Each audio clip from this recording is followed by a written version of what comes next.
HCN ನ್ಯೂಸ್ಗೆ ಸ್ವಾಗತ. ನಾನು ಪ್ರಿಯಾ. ಈಗ ಹೆಡ್ಲೈನ್ಸ್. ಕಾಡಾನೆ ದಾಳಿಯಿಂದ ಅಮಾಯಕರ ಮರಣ, ನಡುರಾತ್ರಿಯೇ ಕುಟುಂಬಕ್ಕೆ ಸಾಂತ್ವನ ಹೇಳಿ ಪರಿಹಾರದ ಚೆಕ್ ವಿತರಿಸಿದ ಶಾಸಕರು. ಅದರ ಮಧ್ಯೆಯೇ ಒಂಟಿ ಸಲಗದ ಅನುಮಾನಾಸ್ಪದ ಸಾವು.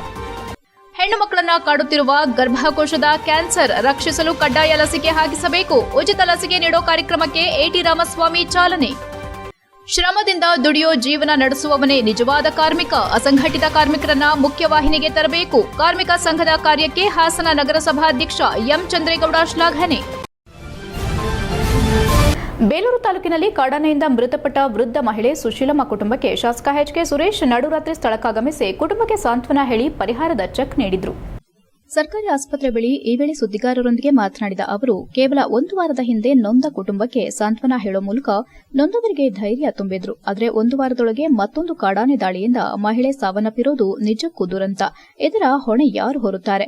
ಈ ಹಿಂದೆ ಅರಣ್ಯ ಇಲಾಖೆ ವಿರುದ್ಧ ಧ್ವನಿ ಎತ್ತಿದಾಗ ನಮ್ಮ ಮೇಲೆ ಇಲ್ಲಸಲ್ಲದ ಅಪಪ್ರಚಾರ ಮಾಡಿದ್ರು. ಆದರೆ ಈಗ ಅವರ ಪಕ್ಷದ ಸಂಸದರೇ ಇಂದು ನೇರವಾಗಿ ನಮ್ಮ ಅರಣ್ಯ ಇಲಾಖೆಯವರ ತಪ್ಪು, ಅವರ ಬೇಜವಾಬ್ದಾರಿತನದ ಬಗ್ಗೆ ಧ್ವನಿ ಎತ್ತಿದ್ದಾರೆ. ಇದಕ್ಕೂ ಮೊದಲು ಅರಣ್ಯ ಇಲಾಖೆಯವರ ನಿರ್ಲಕ್ಷ್ಯದ ಬಗ್ಗೆ ಮೊದಲು ಧ್ವನಿ ಎತ್ತಿದ್ದೆ ನಾನು. ಈಗಾಗಲೇ ಸರ್ಕಾರಕ್ಕೆ ಆನೆ ಕಾರಿಡಾರ್ ಮತ್ತು ಆನೆ ಧಾಮ ಮಾಡಲು 1,000 ಕೋಟಿ ನಿಗದಿಪಡಿಸಲು ಮನವಿ ಮಾಡಿದ್ದೇವೆ.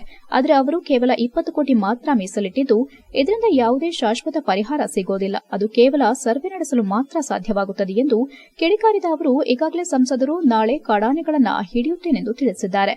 ಕೇವಲ ರೈತರ ಕಣ್ಣೊರೆಸಲು ಬರೀ ಆಶ್ವಾಸನೆ ನೀಡೋದು ಬೇಡ, ಅದು ಕಾರ್ಯರೂಪಕ್ಕೆ ಬರಲಿ ಎಂದ ಅವರು, ಇದು ಅರಣ್ಯ ಇಲಾಖೆ ಹಾಗೂ ಅಧಿಕಾರಿಗಳಿಗೆ ಕಟ್ಟಕಡೆಯ ಎಚ್ಚರಿಕೆ. ಇನ್ನು ಮುಂದೆ ಕ್ಷೇತ್ರದಲ್ಲಿ ಒಂದೇ ಒಂದು ಆನೆ ದಾಳಿ ಸಾವನ್ನಪ್ಪಿದ್ರೂ ಅದಕ್ಕೆ ನೇರ ಹೊಣೆ ಅರಣ್ಯ ಇಲಾಖೆ ಅಧಿಕಾರಿಗಳೇ ಹೊರಬೇಕಾಗುತ್ತದೆ.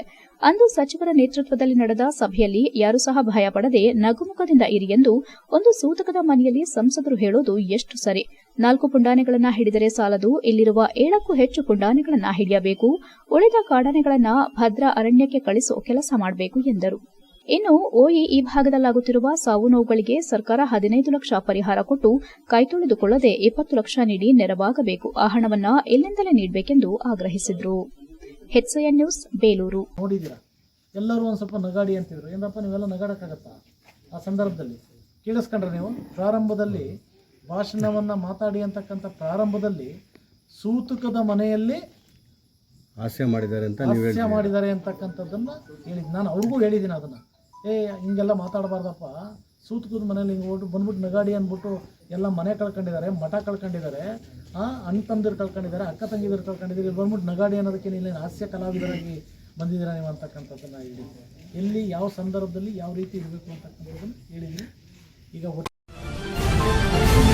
ಕ್ಯಾನ್ಸರ್ ಎಂಬ ಮಾರಕ ರೋಗದಿಂದ 9 ವರ್ಷದಿಂದ 14 ವಯಸ್ಸಿನ ಹೆಣ್ಣು ಮಕ್ಕಳನ್ನು ಗರ್ಭಕೋಶದ ಕ್ಯಾನ್ಸರ್ನಿಂದ ರಕ್ಷಿಸಲು ಅವರಿಗೆ ಕಡ್ಡಾಯವಾಗಿ ಉಚಿತ ಲಸಿಕೆ ಹಾಕಿಸಬೇಕೆಂದು ಮಾಜಿ ಶಾಸಕ ಎಟಿ ರಾಮಸ್ವಾಮಿ ತಿಳಿಸಿದರು. ಅವರು ಅರ್ಕಲ್ಗೂಡು ತಾಲೂಕು ಮುದ್ದನಹಳ್ಳಿ ಗ್ರಾಮದ ಅರಸಿಕಟ್ಟೆಯಮ್ಮ ದೇವಾಲಯ ಸಮಿತಿ ಮತ್ತು ಕರ್ನಾಟಕ ರಾಜ್ಯ ಹಾಸನ ಜಿಲ್ಲಾ ಪ್ರಸೂತಿ ಮತ್ತು ಸ್ತ್ರೀರೋಗ ತಜ್ಞರ ಸಂಘ, ಆರೋಗ್ಯ ಮತ್ತು ಕುಟುಂಬ ಕಲ್ಯಾಣ ಇಲಾಖೆ ಹಾಸನ ಮತ್ತು inner wheel club of Hassan gold ಇವರುಗಳ ಸಹಯೋಗದೊಂದಿಗೆ ಅಂತಾರಾಷ್ಟೀಯ ಮಹಿಳಾ ದಿನಾಚರಣೆ ಅಂಗವಾಗಿ ಆಯೋಜಿಸಲಾಗಿದ್ದ 9 ವರ್ಷದಿಂದ 14 ವರ್ಷದ ಒಳಗಿನ ಹೆಣ್ಣು ಮಕ್ಕಳಿಗೆ HPV ಚುಚ್ಚುಮದ್ದು, ಗರ್ಭಕೋಶದ ಕ್ಯಾನ್ಸರ್ ತಡೆಗಟ್ಟಲು ಉಚಿತವಾಗಿ ಲಸಿಕೆ ನೀಡೋ ಕಾರ್ಯಕ್ರಮಕ್ಕೆ ಚಾಲನೆ ನೀಡಿ ಮಾತನಾಡಿದರು. ಅರಸಿಕಟ್ಟೆ ದೇವಾಲಯ ಸಮಿತಿ ವತಿಯಿಂದ ಗುಡ್ಡೇನಹಳ್ಳಿ ಎಂಬ ಗ್ರಾಮದಲ್ಲಿ ಡಾ ಬಿಆರ್ ಅಂಬೇಡ್ಕರ್ ವಸತಿ ಶಾಲೆಯಲ್ಲಿ ಮಕ್ಕಳಿಗೆ ಇಂತಹ ಸಮಾಜಮುಖಿ ಕಾರ್ಯಗಳನ್ನು ಆಯೋಜಿಸಿರುವುದು ಶ್ಲಾಘನೀಯ ಮತ್ತು ಅಭಿನಂದನೀಯ ಎಂದರು. ಸರ್ಕಾರದ ಈ ಕಾರ್ಯಕ್ರಮದ ಸದುಪಯೋಗವನ್ನು ಪಡೆದುಕೊಳ್ಳಬೇಕೆಂದು ಕರೆ ನೀಡಿದರು. ಇದೇ ಸಂದರ್ಭದಲ್ಲಿ ನೂತನ ಪತ್ರಕರ್ತರ ಸಂಘದ ಅಧ್ಯಕ್ಷರಾದ ವೆಂಕಟೇಶ್ ಅವರಿಗೆ ನಿಮ್ಮ ಸಂಘಟನೆ ಉಪಯೋಗವಾಗಲಿ ಎಂದು ಬಿಪಿ ಕಿಟ್ ಕೊಟ್ಟು ಸನ್ಮಾನಿಸಿದರು. ಡಾ ಭವ್ಯ ಮಾತನಾಡಿ, ಜನರಿಗೆ ಉಪಯೋಗವಾಗಲಿ ಎಂದು ಈ ಲಸಿಕೆಯನ್ನ ಕೊಡಿಸುತ್ತಿರುವುದು ಎಟಿಆರ್ ಸಾಹೇಬರಿಗೂ ಧನ್ಯವಾದಗಳು. ಈ ರೀತಿ ಸಮಾಜಮುಖಿ ಕೆಲಸ ಮಾಡುವವರು ವಿರಳ, ಇದರ ಸದುಪಯೋಗ ಪಡೆದುಕೊಳ್ಳಬೇಕೆಂದು ವಿನಂತಿಸಿದರು. ಗರ್ಭಕೋಶ ಕಾಯಿಲೆಗೆ ಒಂದು ದಿನಕ್ಕೆ ಸರಿಸುಮಾರು 200 ಮಹಿಳೆಯರು ಮೃತಪಡುತ್ತಾರೆ. ಅಂದರೆ 7 ನಿಮಿಷಕ್ಕೆ ಒಬ್ಬರಂತೆ ಸಾಯುತ್ತಿದ್ದಾರೆ. ಈ ವ್ಯಾಕ್ಸಿನ್ ಬೆಲೆ 2,000 ರೂಪಾಯಿಗಳಿಗಿದೆ. ಆದರೆ ಈ ಲಸಿಕೆಯನ್ನ ಎಟಿಆರ್ ಅವರು ಫ್ರೀಯಾಗಿ ಕೊಡಿಸುತ್ತಿದ್ದಾರೆ. ಪೋಷಕ ಮಿತ್ರರು 9 ವರ್ಷದ ಮೇಲಾಗುವ 14 ವರ್ಷದ ಕೆಳಗಿರುವ ಹೆಣ್ಣು ಮಕ್ಕಳಿಗೆ ಈ ಲಸಿಕೆಯನ್ನ ಕೊಡಿಸಿ ಅವರ ಆರೋಗ್ಯ ಕಾಪಾಡಿ ಎಂದು ಸಲಹೆ ನೀಡಿದರು. ಕಾರ್ಯಕ್ರಮದಲ್ಲಿ ಶಾಲೆ ಸಿಬ್ಬಂದಿ ವರ್ಗ ಹಾಗೂ ಡಾ ಭವ್ಯ ಅವರ ಆಸ್ಪತ್ರೆ ಸಿಬ್ಬಂದಿ ವರ್ಗದವರು ಉಪಸ್ಥಿತರಿದ್ದರು ಮತ್ತು ಅರಸಿಕಟ್ಟೆಯಮ್ಮ ದೇವಾಲಯ ಸಮಿತಿ ಸದಸ್ಯರು ಹಾಗೂ ಇನ್ನಿತರರು ಉಪಸ್ಥಿತರಿದ್ದರು. HCN news Holenarasipura. ಪ್ರಾಂಶುಪಾಲರಾದ ಮಹಾದೇವ್ ಅವರೇ, ಚಂದ್ರಶೇಖರ್ ಅವರೇ, ಎಲ್ಲ ಪೋಷಕ ವರ್ಗದವರೇ, ಪ್ರೀತಿಯ ಮಕ್ಕಳೇ, ಪ್ರೀತಿಯ ಮಾಧ್ಯಮ ಮಿತ್ರರೇ, ಇವತ್ತು Guddenahalli doctor B R Ambedkar ಶಾಲೆಯ ಆವರಣದಲ್ಲಿ 9 ವರ್ಷದಿಂದ 14 ವಯಸ್ಸಿನ ಹೆಣ್ಣು ಮಕ್ಕಳಿಗೆ ಗರ್ಭಕಂಠದ ಕ್ಯಾನ್ಸರನ್ನು ತಡೆಗಟ್ಟಲಿಕ್ಕಾಗಿ ಚುಚ್ಚುಮದ್ದನ್ನು ನೀಡಲಾಗ್ತಾ ಇದೆ. ಶ್ರೀಯುತ E.T. ರಾಮಸ್ವಾಮಿ ಸರ್ ಅವರು ಹೀಗೆ ಈ ಥರ ಒಂದು ಕಾರ್ಯಕ್ರಮ ಹಮ್ಮಿಕೊಂಡಿದ್ದೀವಿ, ನೀವು ಬನ್ನಿ ಅಂತ ಕೇಳಿದ ತಕ್ಷಣ ನಾವು ಓಕೆ ಅಂತ ಬಂದಿದ್ದು. ಆದರೆ ಇದು ಬರೀ ಇಲ್ಲೊಂದೇ ಮಾಡ್ತಾ ಇಲ್ಲ, ಇದಕ್ಕೂ ಮುಂಚೆ ಅರಸೀಕಟ್ಟೆನಲ್ಲಿ ಇದು 5ನೇದು ಅನಿಸುತ್ತೆ ಅಲ್ಲ ಸರ್, ಇದು 5ನೇ ಕಾರ್ಯಕ್ರಮ ಅವ್ರು ಮಾಡ್ತಾ ಇರೋದು. ಒಂದು ಸಂತೋಷದ ವಿಚಾರ ಏನಂದರೆ, ಈ ಥರ ರಾಜಕಾರಣಿಗಳು ಬೆಳಗ್ಗೆ 8 ಗಂಟೆಗೆ ಬಂದು ಸಂಜೆ 4 ಗಂಟೆವರೆಗೂ ಇಲ್ಲೆಲ್ಲ ಇದ್ದು ಎಲ್ಲ ಮುಗಿಸಿ ಹೋಗಿದ್ದು ನಾನು ಯಾವತ್ತೂ ನೋಡೇ ಇಲ್ಲ. ನಾನು ಅದೇ ಸರ್ಗೆ ಹೇಳ್ತಾ ಇದ್ದೆ, ಸರ್ ಕಾರ್ಮಿಕ ದೇಶದ ಬೆನ್ನೆಲುಬು. ಶ್ರಮದಿಂದ ದುಡಿದು ಜೀವನ ನಡೆಸುವವರೇ ನಿಜವಾದ ಕಾರ್ಮಿಕ. ತನ್ನ ಬದುಕಿಗೆ ಭದ್ರತೆ ಇಲ್ಲದಿದ್ದರೂ ದೇಶದ ಭದ್ರತೆಗೆ ಕಾರ್ಮಿಕರು ದುಡಿಯುತ್ತಿದ್ದು, ಇಂತಹವರನ್ನ ಮುಖ್ಯವಾಹಿನಿಗೆ ತರೋ ಕಾರ್ಯ ಮಾಡುತ್ತಿರುವ ಅಸಂಘಟಿತ ಕಾರ್ಮಿಕ ಸಂಘದ ಕೆಲಸ ಉತ್ತಮವಾಗಿದೆ ಎಂದು ಹಾಸನ ನಗರಸಭಾ ಅಧ್ಯಕ್ಷ ಎಂ ಚಂದ್ರೇಗೌಡ ಹೇಳಿದರು. ಹಾಸನ ನಗರದ ಅಂಬೇಡ್ಕರ್ ಭವನದಲ್ಲಿ ರಾಜ್ಯ ಅಸಂಘಟಿತ ಕಾರ್ಮಿಕ ಸಂಘದ ಹಾಸನ ಜಿಲ್ಲಾ ಸಮಿತಿಯಿಂದ ಆಯೋಜಿಸಿದ ರಾಜ್ಯಮಟ್ಟದ ಪದಾಧಿಕಾರಿಗಳ ಸಮಾವೇಶದಲ್ಲಿ ಭಾಗವಹಿಸಿ ಉದ್ಘಾಟನೆ ಮಾಡಿ ಮಾತನಾಡಿ, ಎಷ್ಟು ಸಂಘಟಿತರಾಗಿ ಕಾರ್ಯಕ್ರಮ ನಡೆಸುತ್ತಿರುವುದರಿಂದ ನಿಮ್ಮದು ಅಸಂಘಟಿತ ಸಂಘವಲ್ಲ, ಇದು ಸುಸಂಘಟಿತ ಸಂಘವಾಗಿದೆ ಎಂದರು. ಪಕ್ಷಭೇದವಿಲ್ಲದೆ ಕಾರ್ಮಿಕರಿಗಾಗಿ ಸವಲತ್ತುಗಳನ್ನು ನೀಡಲು ನೆರವನ್ನು ನೀಡೋ ಜನಪ್ರತಿನಿಧಿಗಳಿಂದ ಇವರ ಬದುಕು ಹಸನಾಗಲಿ ಎಂದು ಹಾರೈಸಿದರು. ನಮ್ಮ ಅಧಿಕಾರಾವಧಿಯಲ್ಲಿ ನಗರಸಭೆಯ ಗುತ್ತಿಗೆ ಕಾರ್ಮಿಕರಿಗೆ ಸರಿಯಾದ ಸಮಯಕ್ಕೆ ವೇತನ ನೀಡುತ್ತಿರುವುದಾಗಿ ಹೇಳಿದರು. ದಿವ್ಯ ಸಾನ್ನಿಧ್ಯ ವಹಿಸಿದ್ದ ಜವನಹಳ್ಳಿ ಮಠದ ಶ್ರೀ ಸಂಗಮೇಶ್ವರ ಸ್ವಾಮೀಜಿ ಮಾತನಾಡಿ, ಸರ್ಕಾರದ ಸೌಲಭ್ಯಗಳನ್ನು ಜನರಿಗೆ ತಲುಪಿಸುವ ಕಾರ್ಯ ನಡೆಸುತ್ತಿರುವ ಸಂಘಟನೆ ಕೆಲಸ ಉತ್ತಮವಾಗಿದೆ ಎಂದರು. ನಂತರ ಮಾತನಾಡಿದ ರಾಜ್ಯ ಅಸಂಘಟಿತ ಕಾರ್ಮಿಕ ಸಂಘದ ಸಂಸ್ಥಾಪಕ ಅಧ್ಯಕ್ಷ ಕುಪೇಂದ್ರ ಆಯನೂರು, ಸರ್ಕಾರಿ ಸೌಲಭ್ಯಗಳು ಸಿಗದಂತ ಸಮಾಜದ ಶೋಷಿತ ಕಟ್ಟಕಡೆಯ ವ್ಯಕ್ತಿಗೂ ಕೂಡ ಸವಲತ್ತುಗಳನ್ನು ದೊರಕಿಸಿಕೊಡುವ ನಿಟ್ಟಿನಲ್ಲಿ ನಮ್ಮ ಸಂಘಟನೆ ಕೆಲಸ ಮಾಡುತ್ತಿದೆ. ಈ ಹಿಂದೆ ನಮ್ಮ ಸಂಘಟನೆಯಿಂದ ಕಾರ್ಮಿಕ ವರ್ಗಕ್ಕೆ, ಶೋಷಿತ ಸಮುದಾಯಕ್ಕೆ ಸೌಲಭ್ಯ ನೀಡುವ ನಿಟ್ಟಿನಲ್ಲಿ ಸರ್ಕಾರಗಳಿಗೆ ಒತ್ತಡ ಹಾಕಿ ಸೌಲಭ್ಯ ಪಡೆಯುವಂತೆ ಮಾಡುವಲ್ಲಿ ರಾಜ್ಯ ಅಸಂಘಟಿತ ಕಾರ್ಮಿಕ ಸಂಘದ ಪಾತ್ರ ಮುಖ್ಯವಾಗಿದೆ ಎಂದರು. ಶೋಷಿತ ವರ್ಗದವರಿಗೆ ಮತ್ತು ಕಾರ್ಮಿಕರಿಗೆ ಸಹಾಯ ಹಸ್ತ ನೀಡುವ ಕೆಲಸವನ್ನ ರಾಜ್ಯ ಅಸಂಘಟಿತ ಕಾರ್ಮಿಕ ಸಂಘದ ಪದಾಧಿಕಾರಿಗಳು ಮಾಡಬೇಕಾಗಿದೆ ಎಂದು ಕರೆ ನೀಡಿದರು. ಪ್ರಾಸ್ತಾವಿಕವಾಗಿ ಮಾತನಾಡಿದ ರಾಜ್ಯಾಧ್ಯಕ್ಷ ಪ್ರದೀಪ್ ಹೊನ್ನಪ್ಪ, ಮೂಲಭೂತ ಸೌಲಭ್ಯ ವಂಚಿತರಿಗೆ ಸರ್ಕಾರಿ ಸೌಲಭ್ಯ ದೊರಕಿಸಿಕೊಡುವ ನಿಟ್ಟಿನಲ್ಲಿ ನಮ್ಮ ಸಂಘಟನೆ ತನ್ನದೇ ಆದ ರೀತಿ ಕೊಡುಗೆ ನೀಡುತ್ತಾ ಬಂದಿದೆ. ನಿರ್ಲಕ್ಷಿತ ಕಾರ್ಮಿಕರನ್ನ ಹಲವು ಯೋಜನೆಗಳಿಗೆ ಸೇರಿಸಿದ ಕೀರ್ತಿ ಸಂಘಕ್ಕಿದೆ. ಇನ್ನು 10 ಹಲವು ಬೇಡಿಕೆಗಳ ಬಗ್ಗೆ ಸರ್ಕಾರಕ್ಕೆ ಮನವಿ ಸಲ್ಲಿಸಿ ಅವುಗಳ ಅನುಷ್ಠಾನ ಮಾಡಲು ಒತ್ತಾಯ ಮಾಡುತ್ತಾ ಬಂದಿದೆ. ಸಂಘಟನೆಯನ್ನ ಬಲಯುತಗೊಳಿಸಲು ಇಂದಿನ ಸಮಾವೇಶ ನಾಂದಿ ಹಾಡಲಿ ಎಂದು ಹಾರೈಸಿದರು. ಹಾಸನ ವಿಭಾಗದ ಸಹಾಯಕ ಕಾರ್ಮಿಕ ಆಯುಕ್ತೆ ಯಮುನಾರವರು ಸರ್ಕಾರದ ಸೌಲಭ್ಯಗಳ ಬಗ್ಗೆ ಸಂಪೂರ್ಣ ಮಾಹಿತಿ ನೀಡಿದರು.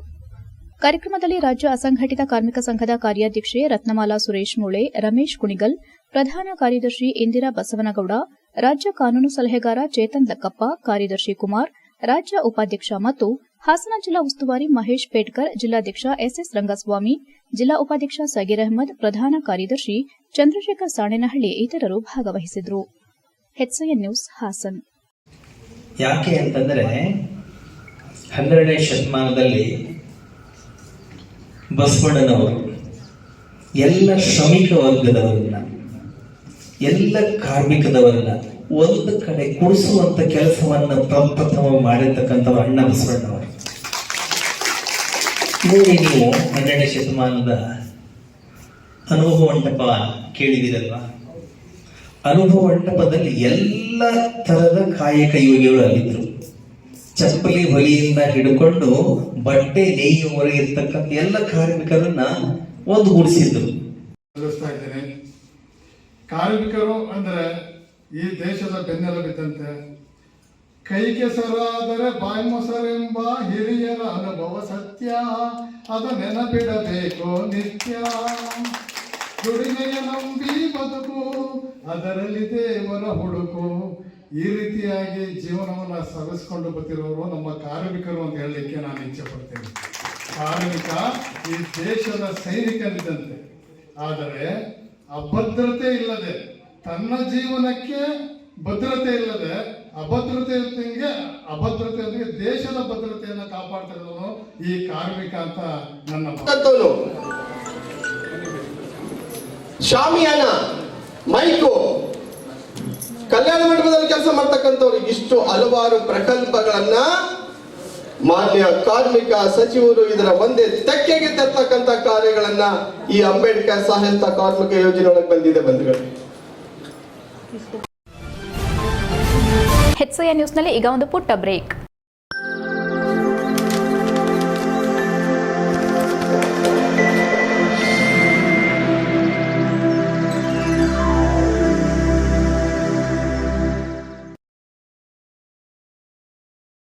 ಬ್ರೇಕ್ನ ನಂತರ HCI ನ್ಯೂಸ್ಗೆ ಸ್ವಾಗತ. ಅರ್ಕಲ್ಗೂಡು ತಾಲೂಕಿನ ನೆಲಬಳ್ಳಿ ಗ್ರಾಮದಲ್ಲಿ ದೈತ್ಯಾಕಾರದ ಒಂಟಿ ಸಲಗವೊಂದು ಅನುಮಾನಾಸ್ಪದವಾಗಿ ಸಾವನ್ನಪ್ಪಿರುವ ಘಟನೆ ಬೆಳಕಿಗೆ ಬಂದಿದೆ. ಸುಮಾರು 25 ವರ್ಷದ ಗಂಡಾನೆ ರೈತರ ಜಮೀನಲ್ಲಿ ಶವವಾಗಿ ಪತ್ತೆಯಾಗಿದ್ದು, ಪ್ರಾಥಮಿಕ ಮಾಹಿತಿ ಪ್ರಕಾರ ಅದು ವಿದ್ಯುತ್ ಶಾಕ್ ಅಥವಾ ಗುಂಡೇಟಿನಿಂದ ಮೃತಪಟ್ಟಿರೋ ಶಂಕೆ ವ್ಯಕ್ತವಾಗಿದೆ. ಸ್ಥಳೀಯ ರೈತರು ಬೆಳಗ್ಗೆ ತಮ್ಮ ಜಮೀನಿಗೆ ತೆರಳಿದಾಗ ಆನೆ ಶವ ಪತ್ತೆಯಾಗಿದ್ದು, ಅರಣ್ಯ ಇಲಾಖೆ ಅಧಿಕಾರಿಗಳಿಗೆ ಮಾಹಿತಿ ನೀಡಿದ್ದಾರೆ. ಸ್ಥಳಕ್ಕೆ ತಕ್ಷಣವೇ ಅರಣ್ಯ ಇಲಾಖೆಯ ಎಮರ್ಜೆನ್ಸಿ ರೆಸ್ಪಾನ್ಸ್ ತಂಡ ದೌಡಾಯಿಸಿದ್ದು ಪರಿಶೀಲನೆ ನಡೆಸಿದೆ. ನಿನ್ನೆ ಬೇಲೂರು ತಾಲೂಕಿನಲ್ಲಿ ಕಾಡಾನೆ ದಾಳಿಯಿಂದ 52 ವರ್ಷದ ಸುಶೀಲಮ್ಮ ಮೃತಪಟ್ಟಿದ್ರು. ಅದರ ಬೆನ್ನಿಗೆ ಆನೆ ಮೃತಪಟ್ಟಿರೋದು ಕಾಡಾನೆ ಮಾನವ ಸಂಘರ್ಷದ ಹಿನ್ನೆಲೆ ಸಾರ್ವಜನಿಕರಲ್ಲಿ ಆಘಾತ ತಂದಿದೆ. ಘಟನಾ ಸ್ಥಳಕ್ಕೆ ಪೊಲೀಸರು ಭೇಟಿ ನೀಡಿ ಪರಿಶೀಲನೆ ನಡೆಸಿದ್ದು, ಕಾಡಾನೆ ಸಾವು ಹೇಗೆ ನಡೆದಿದೆ ಎಂಬುದು ಶೀಘ್ರದಲ್ಲಿಯೇ ಬಹಿರಂಗವಾಗುವ ನಿರೀಕ್ಷೆಯಿದೆ. HCI news Arkalgud. ಜಗತ್ತಿನ ಮಹಿಳಾ ಕಾರ್ಮಿಕರ ಹೋರಾಟದಿಂದ ಅಂತಾರಾಷ್ಟ್ರೀಯ ಮಹಿಳಾ ದಿನಾಚರಣೆ ಹೊರಹೊಮ್ಮಿದ್ದು, ಮಹಿಳೆಯರ ನ್ಯಾಯಯುತ ಹಕ್ಕುಗಳಿಗಾಗಿ ಮಂಡಿಸಿರುವ ಬೇಡಿಕೆಗಳನ್ನು ಈಡೇರಿಸಲು ಆಗ್ರಹಿಸಿ ಸಿಐಟಿಯು ನೇತೃತ್ವದಲ್ಲಿ ಪ್ರತಿಭಟಿಸಿ ಜಿಲ್ಲಾಡಳಿತಕ್ಕೆ ಮನವಿಯನ್ನು ಸಲ್ಲಿಸಲಾಯಿತು. ಹಾಸನ ನಗರದ ಹೇಮಾವತಿ ಪ್ರತಿಮೆಯಿಂದ ಹೊರಟ ಪ್ರತಿಭಟನಾ ಮೆರವಣಿಗೆಯು ಎನ್ಆರ್ ವೃತ್ತದಿಂದ ಬಿಎಂ ರಸ್ತೆ ಮೂಲಕ ಜಿಲ್ಲಾಧಿಕಾರಿ ಕಚೇರಿ ಆವರಣಕ್ಕೆ ಬಂದರು. ಇದೇ ವೇಳೆ ಸಿಐಟಿಯು ಜಿಲ್ಲಾ ಪ್ರಧಾನ ಕಾರ್ಯದರ್ಶಿ ಎಂಬಿ ಪುಷ್ಪ ಮಾಧ್ಯಮದೊಂದಿಗೆ ಮಾತನಾಡಿ, ಜಗತ್ತಿನ ಮಹಿಳಾ ಕಾರ್ಮಿಕರ ಹೋರಾಟದಿಂದ ಅಂತಾರಾಷ್ಟ್ರೀಯ ಮಹಿಳಾ ದಿನಾಚರಣೆ ಹೊರಹೊಮ್ಮಿದೆ. ಭಾರತದಲ್ಲಿನ ಮಹಿಳೆಯರು ಅತ್ಯಂತ ಶೋಚನೀಯ ಸ್ಥಿತಿಯನ್ನು ಎದುರಿಸುತ್ತಿರುವ ಸನ್ನಿವೇಶದಲ್ಲಿ ಈ ವರ್ಷದ ಮಹಿಳಾ ದಿನಾಚರಣೆಯು ಆಚರಿಸಲ್ಪಡುತ್ತಿದೆ. ಮಹಿಳೆಯರ ಹಕ್ಕುಗಳ ಮೇಲಿನ ದಾಳಿಗಳು ಹೆಚ್ಚುತ್ತಿವೆ, ತಾರತಮ್ಯ ಅಧಿಕವಾಗುತ್ತಿದೆ.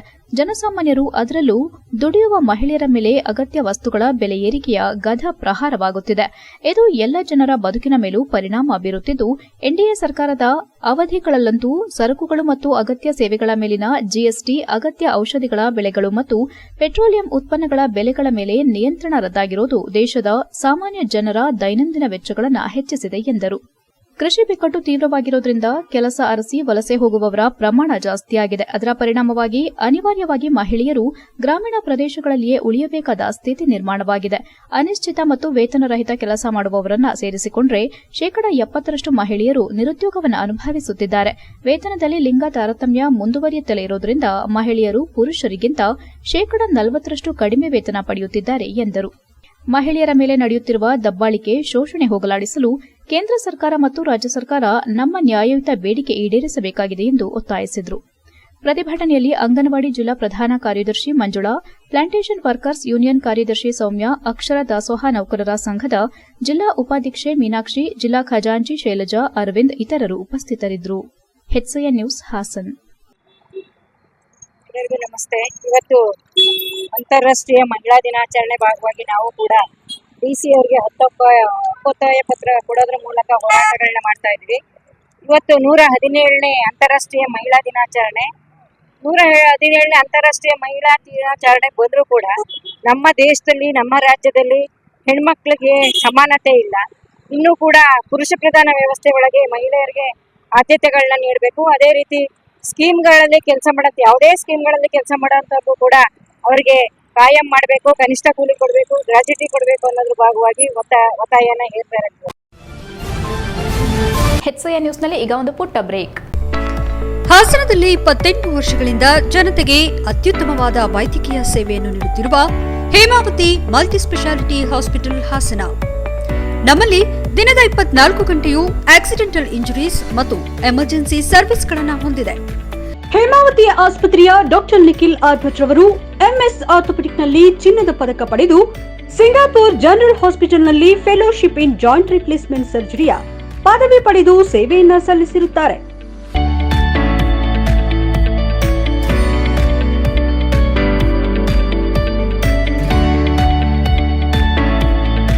ನಮ್ಮಲ್ಲಿ ಆಂಬ್ಯುಲೆನ್ಸ್ ಸೇವೆಯೂ ಲಭ್ಯ. ಇನ್ನೇಕೆ ತಡ? ನೀವು ಯಾವುದೇ ಮೂಳೆ ಸಮಸ್ಯೆ ಹೊಂದಿದ್ದರೆ ಹಿಂದೆ ಭೇಟಿ ನೀಡಿ. ಹೇಮಾವತಿ ಮಲ್ಟಿಸ್ಪೆಷಾಲಿಟಿ ಹಾಸ್ಪಿಟಲ್, ಉತ್ತರ ಬಡಾವಣೆ, ಹಾಸನ. ಬ್ರೇಕ್ನ ನಂತರ HCN ನ್ಯೂಸ್ಗೆ ಸ್ವಾಗತ.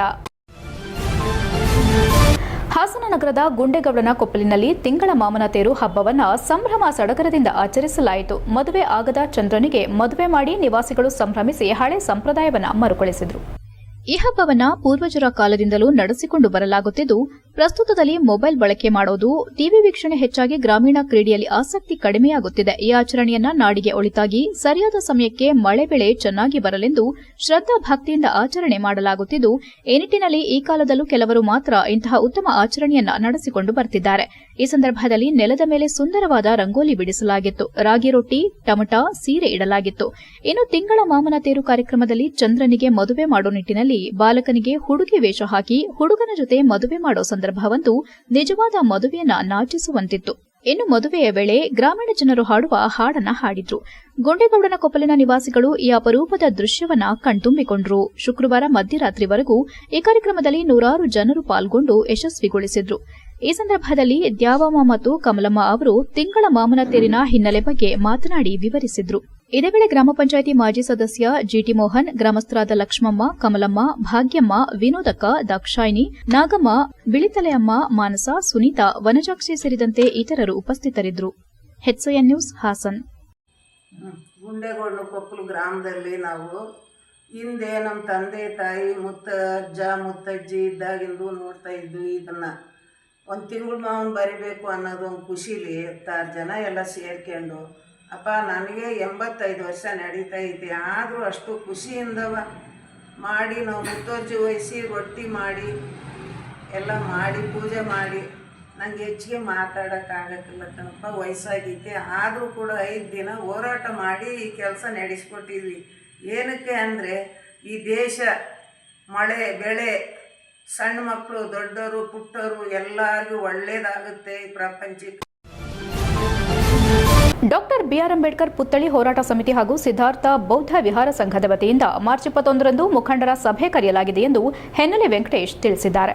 ಶುಕ್ರವಾರ ಸಕಲೇಶಪುರ ಪಟ್ಟಣದ ಪತ್ರಿಕಾ ಕಚೇರಿಯಲ್ಲಿ ಸುದ್ದಿಗೋಷ್ಠಿಯನ್ನು ಉದ್ದೇಶಿಸಿ ಮಾತನಾಡಿದ ಅವರು, ಸಮಿತಿ ವತಿಯಿಂದ ಅಂಬೇಡ್ಕರ್ ಜನ್ಮ ದಿನಾಚರಣೆಯಂದು ರಕ್ತದಾನ ಶಿಬಿರ ಮತ್ತು ನೇತ್ರದಾನ ಪೂರ್ವಭಾವಿ ಸಭೆಯನ್ನ ಪಟ್ಟಣದ ಅಂಬೇಡ್ಕರ್ ಭವನದಲ್ಲಿ ಮಾರ್ಚ್ 21ರಂದು ಪಕ್ಷಾತೀತವಾಗಿ ಮುಖಂಡರ ಸಭೆ ಕರೆಯಲಾಗಿದ್ದು, ತಮ್ಮ ಸಲಹೆ ಹಾಗೂ ಸೂಚನೆ ನೀಡಬೇಕೆಂದು ಹೇಳಿದರು. April 14ರಂದು doctor Baba Saheb B R Ambedkar ಅವರ 135ನೇ ಜನ್ಮ ದಿನದಂದು ಸಿದ್ಧಾರ್ಥ ಬೌದ್ಧ ವಿಹಾರ ಸಂಘ ಮತ್ತು ಅಂಬೇಡ್ಕರ್ ಪುತ್ಥಳಿ ಹೋರಾಟ ಸಮಿತಿ ವತಿಯಿಂದ ತಾಲೂಕಿನ ಮಿನಿ ವಿಧಾನಸೌಧದ ಮುಂಭಾಗದಲ್ಲಿರುವ ಬಾಬಾ ಸಾಹೇಬರ ಪುತ್ಥಳಿಗೆ ತಾಲೂಕಿನ ಎಲ್ಲ ಹಿರಿಯ ಮತ್ತು ಕಿರಿಯ ಹೋರಾಟಗಾರರು ಮತ್ತು ಸಮಾಜ ಸೇವಕರ ಸಮ್ಮುಖದಲ್ಲಿ ಮಾಲಾರ್ಪಣೆ ಮಾಡಿ ನಗರದ ಎಲ್ಲ ವಾರ್ಡ್ಗಳಲ್ಲಿ ಭೀಮ ರಥ ಎಳೆಯುವ ಮೂಲಕ ಜನರಲ್ಲಿ ಜಾಗೃತಿ ಮೂಡಿಸುವ ಕಾರ್ಯಕ್ರಮ ನಡೆಸೋದು ಮತ್ತು ಅದೇ ದಿನ ರಕ್ತದಾನ ಮತ್ತು ನೇತ್ರದಾನ ನೋಂದಣಿ ಕಾರ್ಯಕ್ರಮ ಹಮ್ಮಿಕೊಳ್ಳುವ ಉದ್ದೇಶ ಹೊಂದಲಾಗಿದೆ ಎಂದರು. ಆನೆಮಹಲ್ ಗ್ರಾಮ ಪಂಚಾಯಿತಿ ಮಾಜಿ ಅಧ್ಯಕ್ಷ ಕಾಳಯ್ಯ ಮಾತನಾಡಿ, ಮಾರ್ಚ್ 21ರಂದು ಬೆಳಗ್ಗೆ 10:30ಕ್ಕೆ ನಗರದಲ್ಲಿರುವ ಅಂಬೇಡ್ಕರ್ ಭವನದಲ್ಲಿ ಸಕಲೇಶಪುರದ ಎಲ್ಲಾ ಧರ್ಮದ ಹಾಗೂ ಎಲ್ಲಾ ಪಕ್ಷದ ಮುಖಂಡರ ಸಭೆ ಕರೆಯಲಾಗಿದ್ದು, ಸಭೆಗೆ ಹಾಜರಾಗಿ ತಮ್ಮ ಸಲಹೆ ಹಾಗೂ ಸಹಕಾರ ನೀಡುವ ಮೂಲಕ ತಾಲೂಕಿನ ಎಲ್ಲಾ ಸಮುದಾಯದ ಮುಂಚೂಣಿ ಘಟಕದ ಅಧ್ಯಕ್ಷರು, ಸಂಘ ಸಂಸ್ಥೆಗಳ ಅಧ್ಯಕ್ಷರು ಇವರುಗಳ ಸಲಹೆ ಸಹಕಾರ ಯಶಸ್ವಿಯಾಗಿ ನಡೆಸಲು ಸಹಕಾರ ಮಾಡಿಕೊಡಬೇಕೆಂದು ಮನವಿ ಮಾಡಿದರು. ಮುಖಂಡರಾದ ಧರ್ಮಶೇಖರ್ ರಾಮೇನಹಳ್ಳಿ, ಕುಣಿಗನಹಳ್ಳಿ ಗ್ರಾಮ ಪಂಚಾಯಿತಿ ಮಾಜಿ ಅಧ್ಯಕ್ಷ ನಿಂಗರಾಜ್, ಎಸಳೂರು ಗ್ರಾಮ ಪಂಚಾಯಿತಿ ಅಧ್ಯಕ್ಷ ದೇವೇಂದ್ರ, ಕಾಂಗ್ರೆಸ್ ಮುಖಂಡ ರವಿ ಕಲ್ಗಣೆ ಉಪಸ್ಥಿತರಿದ್ದರು. HCN news, Sakleshpur. ನಮಸ್ಕಾರಗಳು. ಈ 135ನೇ ಜನ್ಮದಿನಾಚರಣೆಯನ್ನು ಇದೇ ಮುಂಬರುವ ಏಪ್ರಿಲ್ 14ರಂದು ಸಿದ್ಧಾರ್ಥ ಬೌದ್ಧ ವಿಹಾರ ಸಂಘ ಮತ್ತು ಅಂಬೇಡ್ಕರ್ ಪುತ್ಥಳಿ ಹೋರಾಟ ಸಮಿತಿ ಇವರ ಆಶ್ರಯದಲ್ಲಿ ನಡೆಸಬೇಕಂತ ತೀರ್ಮಾನ ಮಾಡಿಕೊಂಡಿದ್ದಾರೆ. ಅದ್ರ ಜೊತೆಗೆ ಈಗ ನಮ್ಮ ಸ್ನೇಹಿತರೆಲ್ಲ ವಿವರವಾಗಿ ಹೇಳ್ಯಾರೆ. ಈ ಅಂಬೇಡ್ಕರ್ ಪುತ್ಥಳಿಗೆ ಮಾಲಾರ್ಪಣೆ ಮಾಡೋದಕ್ಕೆ ಹೇಮಾವತಿ ಸೇತುವೆಯಿಂದ ನನ್ನ ನಮಸ್ಕಾರಗಳು. ಡಾಕ್ಟರ್ ಬಿಆರ್ ಅಂಬೇಡ್ಕರ್ ಪುತ್ಥಳಿ ಹೋರಾಟ ಸಮಿತಿ ಸಿದ್ಧಾರ್ಥ ಬುದ್ಧ ವಿಹಾರ ಸಂಘದ ವತಿಯಿಂದ ಏಪ್ರಿಲ್ 14ರಂದು ವಿಶ್ವಪ್ರೇಮಿ ಸಂವಿಧಾನ ಶಿಲ್ಪಿ ಡಾಕ್ಟರ್ ಬಿಆರ್ ಅಂಬೇಡ್ಕರ್ ಜನ್ಮ ದಿನಾಚರಣೆಯನ್ನು ಬಹಳ ವಿಜೃಂಭಣೆಯಿಂದ ಆಚರಣೆ ಮಾಡಬೇಕು ಅಂತೇಳಿ ನಾವೊಂದಷ್ಟು 35-36 ಜನ ಎಲ್ಲ ಹೋಬಳಿ ಪಂಚಾಯತಿಂದ ನಿನ್ನೆ ಸೇರಿ ಅದು ಡಿಸ್ಕಸ್ ಮಾಡಿ ಅದು ಒಂದು ತೀರ್ಮಾನ ತಗೊಂಡು ಪ್ರೊಸೀಡಿಂಗ್ ಅಂದರೆ ನಡವಳಿ ಮಾಡೋದ್ರ ಮುಖಾಂತರವಾಗಿ. HCI ನ್ಯೂಸ್ನಲ್ಲಿ ಈಗ ಒಂದು ಪುಟ್ಟ ಬ್ರೇಕ್.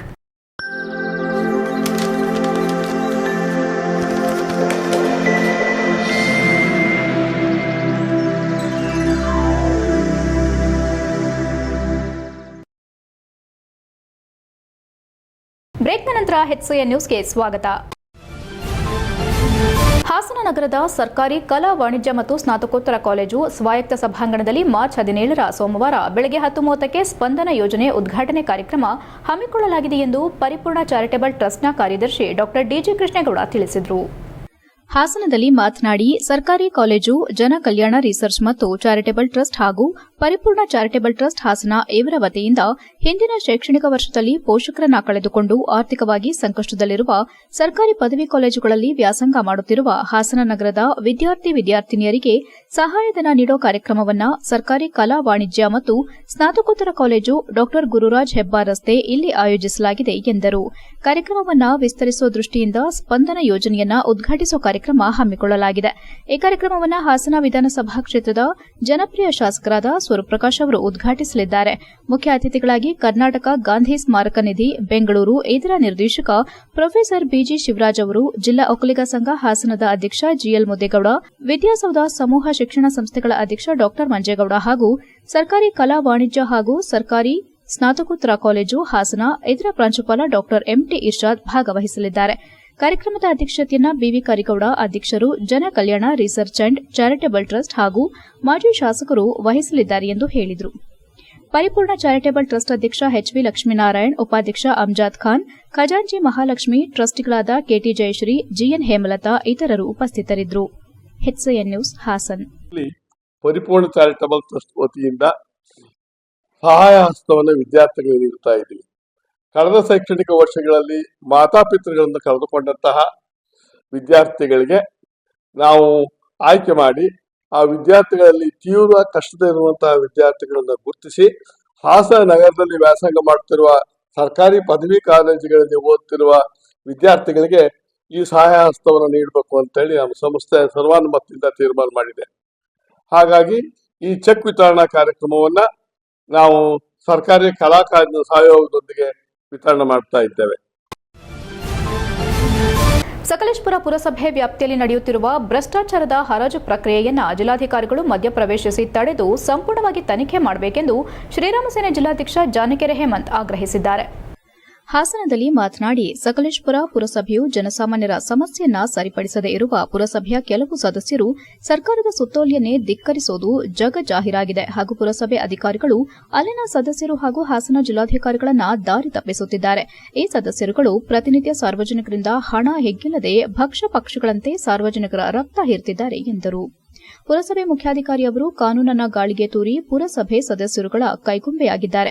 ಉದಾಹರಣೆಗೆ ಹೇಮಾವತಿ ಸಂಕೀರ್ಣ ಭವನವನ್ನ ಇದರ ಆಯಸ್ಸು ಮುಗಿದಿದೆ ಎಂದು ಇದನ್ನ ಡೆಮಾಲಿಷ್ ಮಾಡಲಾಗುವುದೆಂದು ಹೇಳ್ತಿದ್ದಾರೆ. ಆದರೆ ಇದರ ಎದುರಲ್ಲೇ 1982ರಲ್ಲಿ ಇದೇ ಪುರಸಭೆಯವರು ವಾಣಿಜ್ಯ ಭವನ ಕಟ್ಟಡ ನಿರ್ಮಾಣ ಮಾಡಿ 43 ವರ್ಷ ಕಳೆದಿದ್ರೂ ಇದು ಶಿಥಿಲಾವಸ್ಥೆಗೆ ಬಂದಿರೋದಿಲ್ಲ. ಆದರೆ ಹೇಮಾವತಿ ಸಂಕೀರ್ಣವು 1987ರಲ್ಲಿ ನಿರ್ಮಾಣವಾಗಿದ್ದು ಇದರ ಕಾಲಾವಧಿ ಬರೀ 38 ವರ್ಷವಾಗಿರುತ್ತದೆ.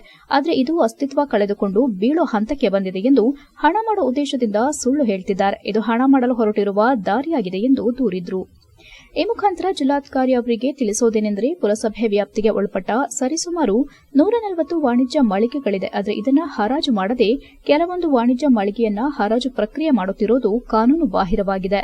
ಸರ್ಕಾರದ ಸುತ್ತೋಲೆ ಪ್ರಕಾರ 140 ವಾಣಿಜ್ಯ ಮಳಿಗೆಗಳನ್ನು ಏಕಕಾಲದಲ್ಲಿ ಹರಾಜು ಮಾಡಬೇಕೆಂದು ಸರ್ಕಾರ ಸುತ್ತೋಲೆ ಇದೆ. ಆದರೆ ಸಕಲೇಶಪುರ ಪುರಸಭೆ ಅಧಿಕಾರಿಗಳು ಮತ್ತು ಕೆಲವೊಂದು ಸದಸ್ಯರು ಸೇರಿ ಭ್ರಷ್ಟಾಚಾರಕ್ಕಿಳಿದು ಹಣ ಲೂಟಿ ಮಾಡೋ ದಂಧೆಗಿಳಿದಿದ್ದಾರೆ. ಪದೇ ಪದೇ ಕಾನೂನನ್ನು ಉಲ್ಲಂಘಿಸಿ ಹರಾಜು ಪ್ರಕ್ರಿಯೆ ಮುಂದುವರಿಸಲು ಪ್ರಯತ್ನಿಸುತ್ತಿದ್ದಾರೆ ಎಂದರು.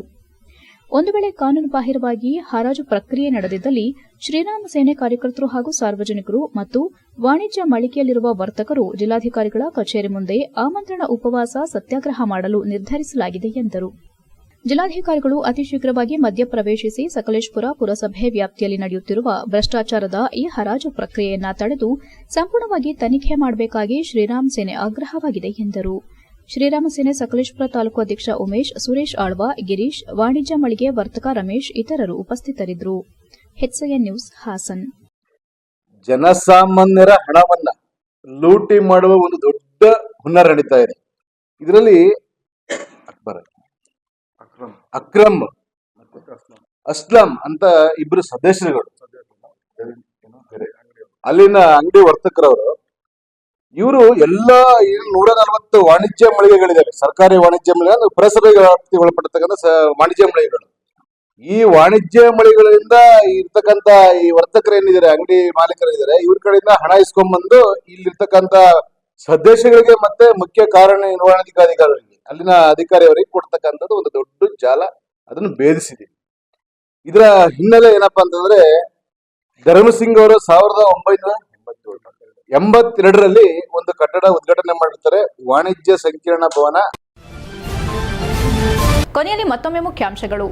ಕಾಡಾನೆ ದಾಳಿಯಿಂದ ಅಮಾಯಕರ ಮರಣ, ನಡುರಾತ್ರಿಯೇ ಕುಟುಂಬಕ್ಕೆ ಸಾಂತ್ವನ ಹೇಳಿ ಪರಿಹಾರದ ಚೆಕ್ ವಿತರಿಸಿದ ಶಾಸಕರು. ಅದರ ಮಧ್ಯೆಯೇ ಒಂಟಿ ಸಲಗದ ಅನುಮಾನಾಸ್ಪದ ಸಾವು.